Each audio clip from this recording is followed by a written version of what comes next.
साँच्चै बाहिर आएर सब्जी लिएर आएको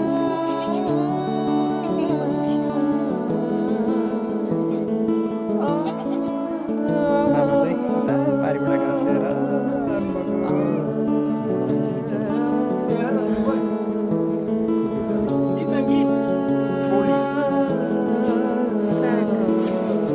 के साग हो हेर बाहिर आएर यस्तो सब्जीहरू प्याज कौली पनि cauliflower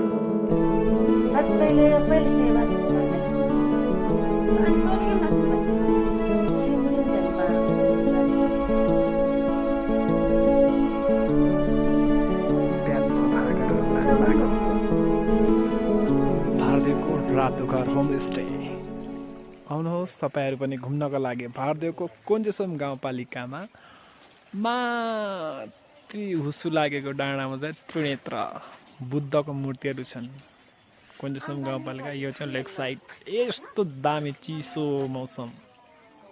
भैँसी बाख्रा